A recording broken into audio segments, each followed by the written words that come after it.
Bonjour à toutes et à tous, je suis ravi de vous retrouver pour un nouveau numéro du Rendez-vous de l'Info. La région Grand Est pourrait bien devenir l'un des fleurons de la photonique, l'énergie de la lumière omniprésente dans notre quotidien. On vous en parlera dans quelques minutes, mais avant ça, nous avons pu échanger avec Thomas Coquillard, assistant de direction du festival Moisson Rock qui débute à Juvigny dans la Marne ce mercredi. Thomas Coquillard, bonjour, merci de nous accorder ces quelques minutes. Est-ce que vous pourriez tout d'abord nous présenter ce festival Moisson Rock? Bonjour Antonin, ouais, donc les festivals des Moissons Rock existent depuis 1995. On fêtera aujourd'hui notre 27e édition. Donc c'est un festival qui se déroule sur 4 jours à Juvigny dans la Marne. Il y a beaucoup d'artistes à découvrir, des artistes nationaux, des artistes émergents et des artistes régionaux. Donc 4 jours de musique, rock, festif, swing à Juvigny, sous le soleil, on l'espère. Quelle est la programmation pour cette édition 2022? Alors, côté programmation, on va accueillir 17 groupes au total, parmi lesquels on pourra compter sur Hubert Félix Stephen, Deluxe, La Rue Quétanou, Les Ramoneurs de Menhir, Tagada Jones, Skip the Use, pour les plus grosses têtes d'affiche, sinon beaucoup de découvertes, comme Imparfait, The Twin Soul ou encore L'Ombre, et des artistes qui tournent déjà beaucoup pas mal en Europe, comme The Lucas States, qui sont anglais.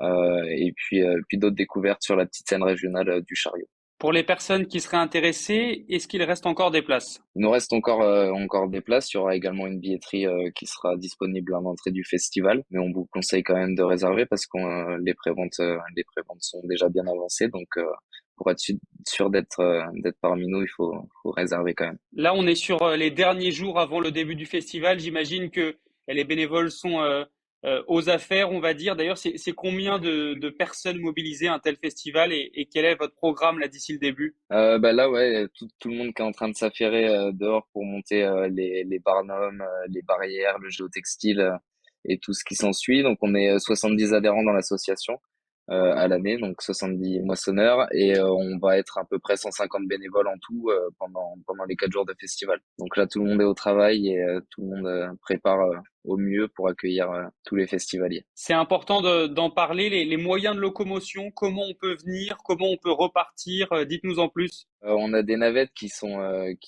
disponibles au départ de Châlons-en-Champagne à la cathédrale Saint-Étienne, donc sur les 3 soirs du festival. Et donc départ à 17h45 de Châlons et retour après le dernier concert, donc à 1h30. Et on a une navette également qui part de Reims, donc le mercredi et le samedi. Elle sera pas disponible le vendredi. Donc elle part de la gare de Reims à 17h15 et repart pareil après le dernier concert. Et après, on a aussi un groupe de covoiturage disponible sur notre page Facebook qui permet de s'organiser entre festivaliers pour venir et essayer de remplir au maximum les voitures. Et on peut éventuellement aussi venir à pied ou en vélo le long du canal ou autre. L'Université de technologie de Troyes s'est joint aux établissements de Strasbourg, Metz, Nancy et Mulhouse pour former un institut de photonique. Elle est notamment utilisée pour l'imagerie médicale, mais pas seulement. Regardez.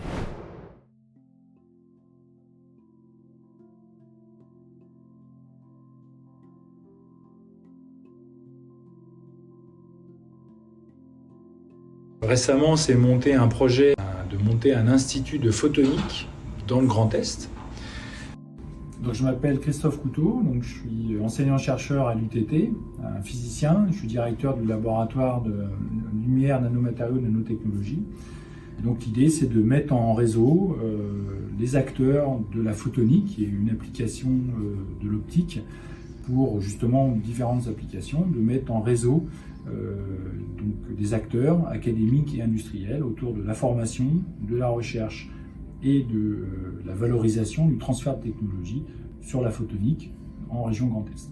Les objectifs de ce projet, c'est de mettre en réseau des gens qui ne le sont pas forcément, et donc de faire par exemple des nouvelles formations d'enseignement dans le domaine de la photonique, de développer des nouveaux axes de recherche donc entre différents campus, différents laboratoires et différents chercheurs de la région Grand Est dans le domaine de la photonique, et puis de pouvoir parler et collaborer et discuter et travailler avec des entreprises dans le domaine de la photonique pour transférer nos connaissances et nos découvertes dans le laboratoire au milieu industriel et donc aux applications.